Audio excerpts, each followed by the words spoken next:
जो मोह से घिर गए वे गिर गए, मर गए। हम प्रमाण है इसका। मोह से घिरे हुए, गिरे हुए, अनंत बार मरे। जितना जितना मोह के अंदर, मोह भावनाओं में, विकारी भावों में झुलसते गए, संसार में भटकते गए, गिरते गए। धन्य है वे महामना, ये प्रभु महामना जो ज्ञान में थिर हुए, वो थिर गए संसार से। उनके जीवन की आनंद की अनुभूति हम शब्दों से बयां नहीं कर सकते।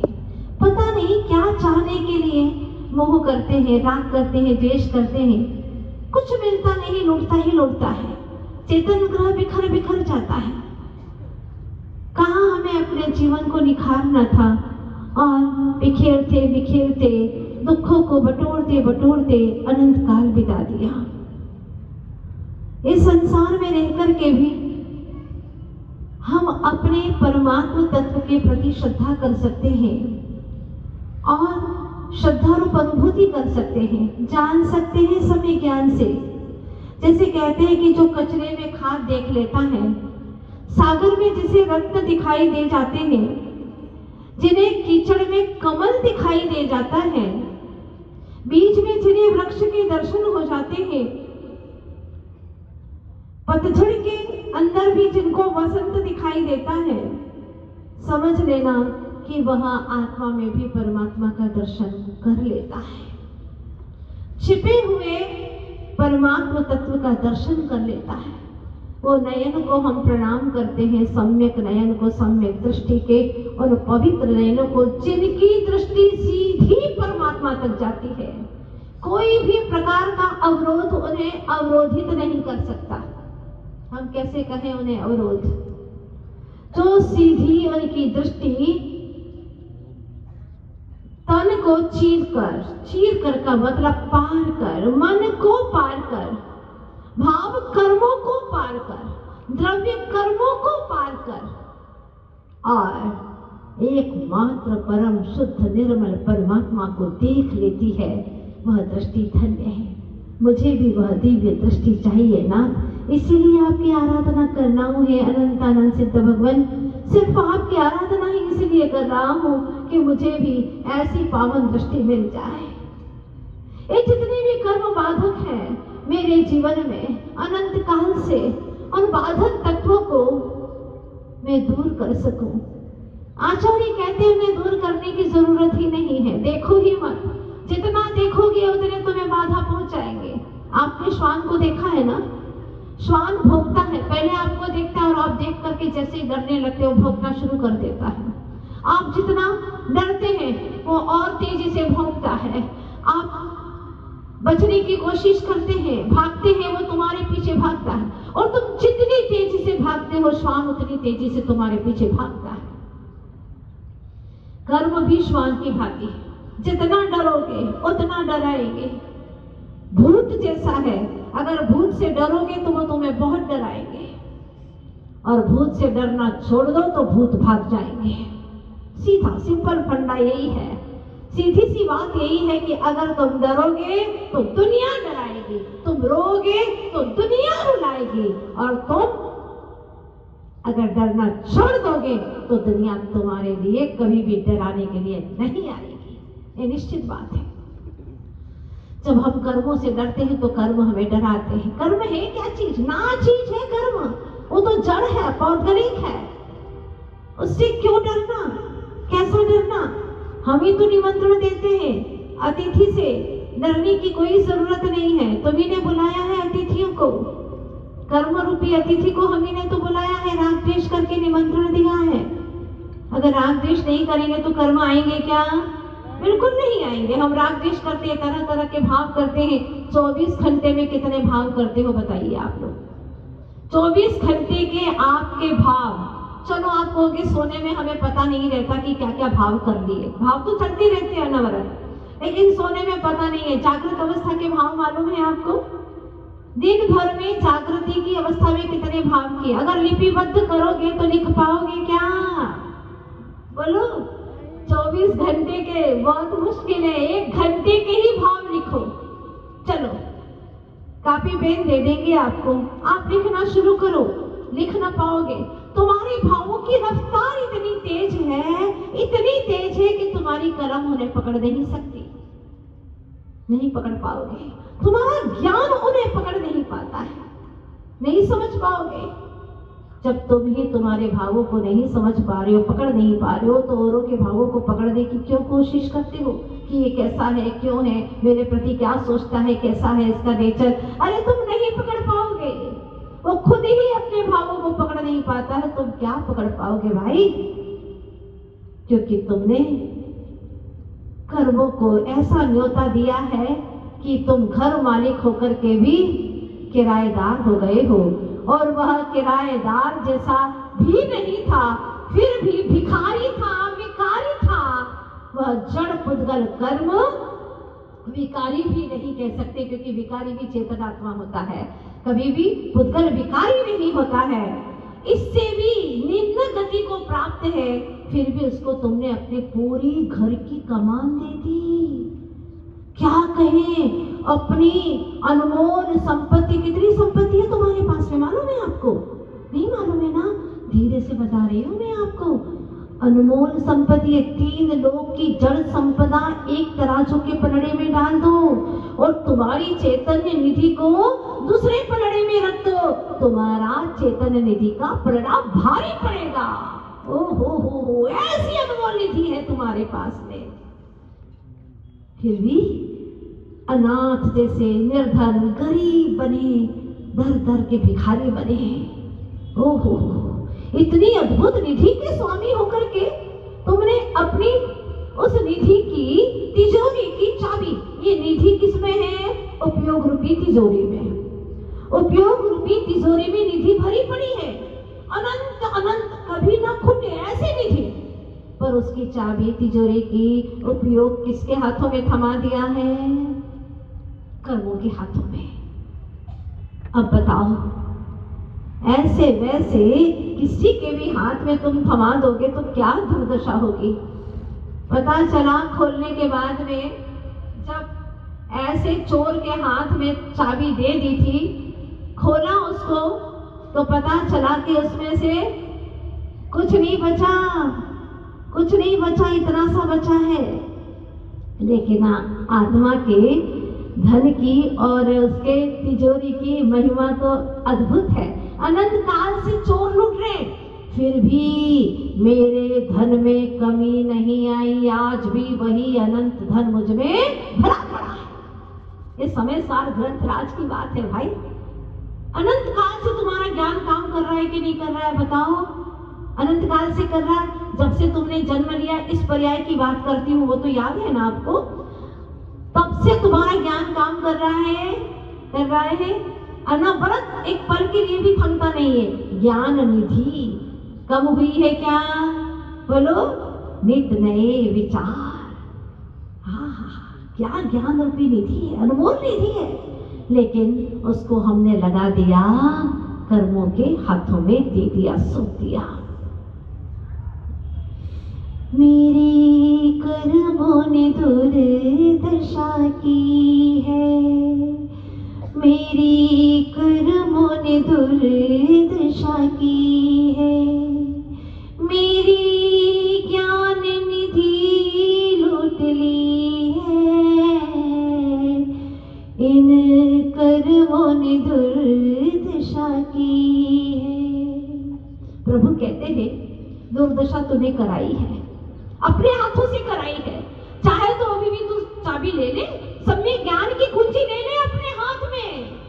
क्यों दे दी है तूने उनके हाथों में? अभी भी ले ले। तो कर्म तो तेरी दुर्दशा करेंगे ही। देखते हैं जरा कहानी में क्या होता है। कहानी कहां तक पहुंच गई थी आपको मालूम है ना?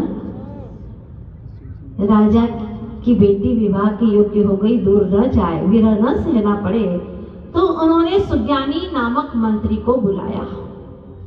दोनों राजा रानी ने वार्ता की और सोच लिया कि अपनी पुत्री का, राजकुमारी का विवाह मंत्री पुत्र के साथ कर ले। मंत्री कई बार जिक्र भी करता है कि मेरा एक बेटा है, और आपकी राजकुमारी से 1 आध साल बड़ा है। और मंत्री पुत्र मंत्री सुंदर है तो उसका बेटा भी सुंदर होगा ही। बिना देखे राजा ने वार्ता आपस में कर ली और चर्चा करके और मंत्री को बुला लिया। मंत्री को निमंत्रण भेजा। मंत्री एकदम डरा कि क्या बात है, चिंतित हो गया कि राजा ने अचानक मुझे क्यों बुलाया। पर जैसे ही दरबार में आया तो दरबार में राजा नहीं थे, अपने स्वयं के कक्ष में बुलाया और चेहरा देख उनको थोड़ा सा तसल्ली का एहसास हुआ कि राजा नाराज नहीं है।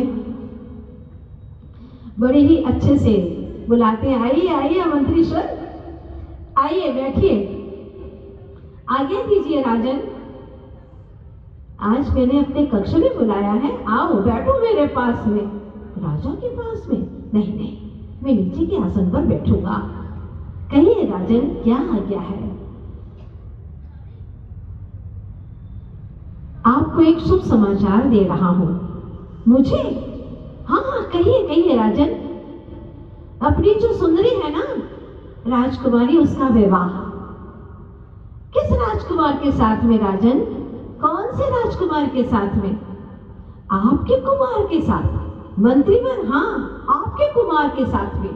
पर ये कैसे संभव है? मेरे कुमार के साथ कहाँ? आप राजा और मैं मंत्री, आपने कैसे सोचा? मैंने तो सोच लिया है।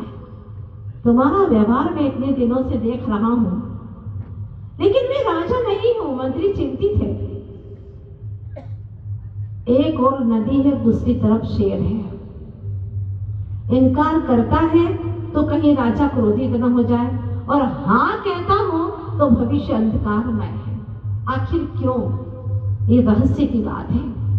क्योंकि मंत्री का पुत्र कुष्ठ रोगी है। क्या? मंत्री का जो पुत्र है वो कुष्ठ रोग है, कुष्ठ रोग से पीड़ित है। शादी के दूसरे दिन ही जब भंडा फोड़ होगा तो क्या हालत होगी? चेहरे पर नहीं है पर पूरे शरीर के अंदर कोढ़ है, और वो भी दुर्गंध भी आती है। थर थर कांपने लगा। अब क्या करें? कर्मों के उदय में मंत्री भी गलती कर बैठा और राजा भी गलती कर बैठा।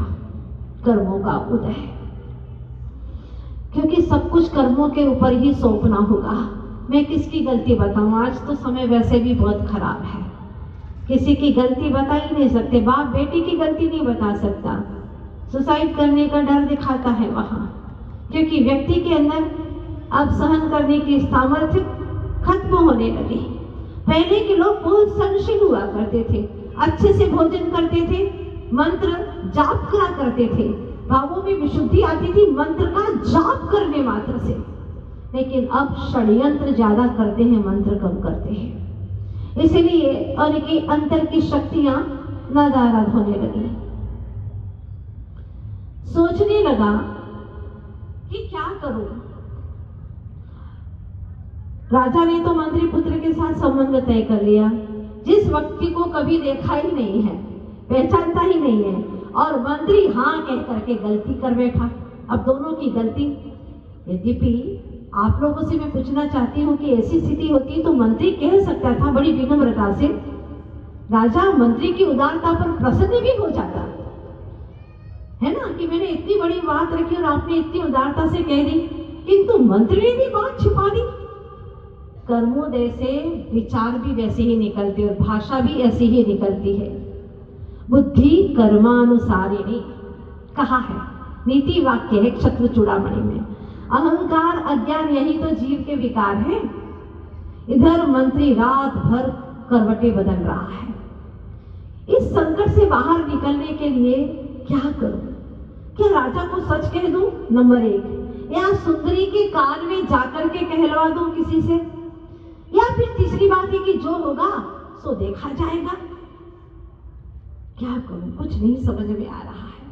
अचानक रात में करवट बदलते बदलते एक विचार बदला, उसके मन में भाव आए कि मैं मंत्र की आराधना करूं, और उसने मंत्र की आराधना भावों से शुरू कर दी। एक देव आया, सामने हाजिर हुआ और उसने कहा कि कहिए क्या आज्ञा है स्वामी? मुझे और कुछ नहीं कहना है। मेरा पुत्र कुष्ठ रोगी है और तुम मेरे ही पुत्र जैसा, ऐसी हाइट हेल्थ हो उसकी, ऐसा कोई पुत्र मुझे ला करके दो। देव समझ गया कि क्यों पुत्र के जैसा मांग रहा है यहाँ। वो समझ गया, देव अवधि ज्ञानी था, समझते देर नहीं लगी। और ये जो द्वारपाल है मेरे उद्यान का, उस द्वारपाल के पास में तुमको रात बजे छोड़ करके जाना है। मंत्री खुश हो गया। देव ने कहा ठीक है। अब देव ने अपने अवधि ज्ञान लगा करके सोचा, जाना क्या जाना कि जो सुंदरी है उसका स्वामी नियोगिनी स्वस्तिक है। मालूम है आपको स्वस्तिक? वही जो सेठ का पुत्र था, बड़ा ही सुंदर और बड़ा ही पुण्यात्मा धर्मात्मा, वो स्वस्तिक ही उसका स्वामी होने वाला है। अब देव ने क्या किया, जब वह स्वस्तिक मंदिर जाने लगा तो आकाशवाणी की कि तुम्हारा विवाह छल से राजकुमारी के साथ में होगा। एक दिन हुआ, उसने सुना, हुआ अचरज में पड़ा, टाल मटोल कर दिया, ऐसे ही सुना होगा। दूसरे दिन फिर मंदिर गया, फिर यही आवाज आई कि तुम्हारा विवाह छल से राजकुमारी के साथ में होगा। फिर वो पेशो पेश में पड़ गया। उसने सोचा कि आज अगर ये बात सुनाई देगी ना तो मैं पिताश्री को अवश्य कहूंगा। और वह तीसरी बार सुने, इतने में धूल का बवंडर आया और उसको उठा करके ले गया और रात में ले जाकर के द्वारपाल के पास में उसने रख दिया। रात को 12 बजे स्वस्तिक से द्वारपाल ने बातें की। बड़ा प्रसन्न हुआ द्वारपाल, क्या व्यवहार है इस बालक का, इस युवा का, बहुत प्रसन्न हुआ। लोग व्यवहार से ही प्रसन्न होते हैं, ध्यान रखना, तुम्हारी धन संपत्ति से प्रसन्न नहीं होते। जब एक सिद्ध चक्र महामंडल विधान करने वाला स्वयं पुण्यार्चक अपने समाज के लोगों से हाथ जोड़ जोड़ करके, झुक झुक करके विनम्रता से विनती करता है कि आप लोग बैठिएगा, आप लोग बैठिएगा। कुछ लोगों ने कहा था कि 100 लोग भी नहीं आएंगे वहां पर, देखना ठंडी में पूरा पंडाल खाली रहेगा। लेकिन आज देख लो जरा पीछे मुड़ करके, 400 लोग तो बैठे हैं, रोज ठंडी में आ रहे हैं। सोचो आप लोग क्या भावना। इस मौसम में सिद्ध चक्र महामंडल विधान इतनी भक्ति के साथ में करना, मतलब ये समझना कि अब इस जीव का संसार ज्यादा नहीं रहा है, अब संसार से मुक्त होने के दिन आ गए हैं, सिद्धि पाने के दिन आ गए हैं, सिद्ध शिला में जाने के दिन आ गए हैं। इतनी पवित्र भावनाओं के साथ में, नहीं तो व्यक्ति अकड़ करके चलेगा, मैं करा रहा हूं, ये मैं, चेहरा बदल जाता है, चाल ढाल बदल जाती है। भाई सच कह रही हूं कि नहीं बताओ आप? थोड़ा सा कोई अच्छा काम क्या कर ले, दुनिया की निगाहों में अहंकार से चलने लगता है। लेकिन एक शख्स मैंने ऐसा भी देखा है, ये पेठे वाला परिवार, जो इतनी विनम्रता, इतना झुक झुक करके और इनकी भावनाओं से सभी लोगों ने सराहना की। आज हम भी मुक्त कंठ से मंच पर बैठ करके सराहना करते हैं कि ऐसे विधान होना चाहिए, गदगद भावों से। व्यवहार का प्रभाव होता है, जैसे स्वस्तिक के व्यवहार का प्रभाव ऐसा पड़ा। द्वारपाल बहुत खुश हो गया, रात कैसे गुजर गई पता ही नहीं चला उनकी चर्चाओं में। और प्रातः काल हो इसके पहले ही वह मंत्री के पास में पहुंच गया। और मंत्री ने जैसे ही देखा, क्या सुंदर, वही हाइट है जैसे मेरे बेटे की है, बहुत सुंदर, राजकुमार से कम नहीं है। राजकुमार भी इतना सुंदर नहीं होगा जितना ये सुंदर है। साथी से पुण्य कमा करके आया है। अब वह सोचता है कि क्या करूं, बात तो पूरी घटना मुझे बतानी ही पड़ेगी। वो जाकर के कहता है मंत्री से कि आपने मुझे यहाँ क्यों बुलाया है। तब वह पूरी बात बता देते हैं कि ऐसी ऐसी घटना है, सच्ची घटना बताना बहुत आवश्यक थी। फिर पूछा तो मुझे क्या करना होगा? तुम्हें विवाह करना होगा। विवाह? लेकिन मैं छल नहीं कर सकता। कहा ना तुम्हें विवाह करना होगा। अगर तुमने मना कहा तो ये नंगी तलवारें लटक रही हैं। इसी वक्त तुम्हारे शरीर के टुकड़े टुकड़े हो जाएंगे। उसने सोचा मरने से तो अच्छा ही है कि भगवान के चरणों में सब कुछ सौंप दिया जाए। पल भर आंखें मूंदी, प्रभु का स्मरण किया जहां वो रोज मंदिर जाता था, पूजन करता था, और ऐसा ही उसके मन ने जवाब दिया कि जो है उसे स्वीकार करो। उसने कहा ठीक है, मैं विवाह कर लूंगा, लेकिन सुनो, विवाह करने के बाद में तुम्हें दूसरे ही दिन, उस रात को छोड़ करके दूसरे ही दिन तुम्हें वहां से निकलना होगा, और रात को भी हमारे पहरेदार सब देखते रहेंगे। तुम कोई बात नहीं करोगे उससे, दूर दूर ही रहोगे, उस कक्ष में भी प्रवेश नहीं करोगे। ये कैसी बात है? बस आदेश है तुम्हारे लिए, उसको पता ही ना चले, या तो समय निकलते ही तुम वहां से भाग जाओगे। हम आपको सब सुझाव देते रहेंगे समय समय पर। उसने कहा ठीक है, लेकिन मेरी एक शर्त है। बोलो क्या शर्त है? जो विवाह में दान, कन्यादान दोगे वो मेरा होगा, वो मेरा होगा। मंत्री ने सोचा ठीक है, इसका क्या फर्क पड़ेगा, ले जाना तुम। जो कन्या में विशेष देते हैं ना, कैसे होता है विवाह मुझे नहीं पता, मैंने कभी देखा नहीं है। हाँ, दहेज वगैरह जो कुछ भी मूल चीज देते होंगे, जो दामाद को देते ना, हाँ अंगूठी वगैरह, ये बिल्कुल सही बोल रहे हैं। हाँ हुआ है ना, इसलिए पता है। तो जो देंगे, वर को देते हैं ना, जो वर को देंगे वो वधू वाला नहीं चाहिए, जो वर को देंगे वो मैं अपने साथ लेकर के जाऊंगा। बोले ठीक, डन।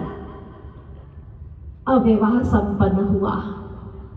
विवाह संपन्न हुआ तो क्या करते हैं, ऐसा कुछ मांगते भी है ना, उसमें कुछ कहते हैं कि ये हमें चाहिए।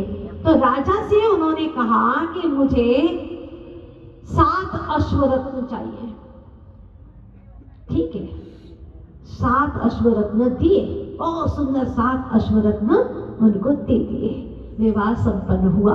अब घटनाक्रम शुरू होता है। कर्मों की दशा, कर्मों ने दुर्दशा की है, मेरी ज्ञान निधि लूट ली है। पता नहीं अब क्या होने वाला है। कहानी बड़ी रहस्यपूर्ण है, कल देखते हैं। उस राजकुमारी का पुण्य का योग आता है, या उस स्वस्ति के पुण्य का योग आता है, राजा का या मंत्री का, क्या कर्म का किसका उदय आता है, देखते हैं। भव्य जीवों, आज 21 तारीख हो गई है, सिर्फ 2 दिन शेष है, और 24 तारीख को यहाँ पर हवन हो जाएगा। विधिवत 8 दिनों में पूरा सिद्ध चक्र महामंडल विधान होने वाला है। क्रमशः चल रहे हैं, वैसे क्रमशः, और 1000 अर्घ्य करने में थोड़ा सा 2-3 बज जाती है, 3 बज जाती है, इसलिए अपने को बचाने के लिए 500 अर्घ्य 3 दिन करेंगे। बड़े आराम से करेंगे, पूरी भक्ति के साथ में करेंगे। और आने वाली 28 तारीख से यहाँ पर जाप्यानुष्ठान शुरू हो जाएगा प्रातः काल से। मैं सोचती हूँ कि ग्वालियर का कोई व्यक्ति अछूता ना रहे। जाप्यानुष्ठान, पता नहीं जीवन में कब कैसे कर्म उदय में आ जाते हैं, कुछ कहा नहीं जा सकता। इसीलिए आप महामंत्र का सतत स्मरण करते रहें। भावना है कि आप सभी लोग अपने मय परिवार के यहाँ आए, और परिवार के साथ में जब आप जाप करेंगे, हमको 150 मालाएं चाहिए एक व्यक्ति की, 4.5 दिन में, 4.5 दिन में आराम से कर लेंगे। यहाँ आकर के करना, अगर 1-1.5 घंटा रोज दे दिया आपने, तो हम यहाँ से महामंत्र से मंत्रित बहुत सुंदर चमत्कारिक व कलश आप लोगों को निःशुल्क दिया जाएगा। यहाँ से प्रत्येक घर में रखेंगे, इससे आपके जीवन में बहुत कुछ आनंद की वृद्धि होगी। आप लोग चाहते हैं, जरा हाथ खड़े कर लो, एक बार फोटो खींच लेना। महामंत्र का जाप्यानुष्ठान करना है, हाथ खड़े करो। हाँ, करना है। अगर घर में 3 लोग करेंगे, 150 से 150 माला, तो 3 कलश जाएंगे। आप अपनी बेटी के घर पहुंचा देना, ठीक है। एक बार अच्छे से भैया फोटो, एक बार अच्छे से हाथ खड़े करो। 28 तारीख को सवेरे 9 बजे तक आप आ जाइएगा। एकदम सवेरे, हम ठंडी में नहीं बुलाएंगे आपको, 9 बजे तक बुलाएंगे। हाँ, ये तो वहाँ के अजमेर वाले हैं, आपको अच्छा। हाँ ठीक है।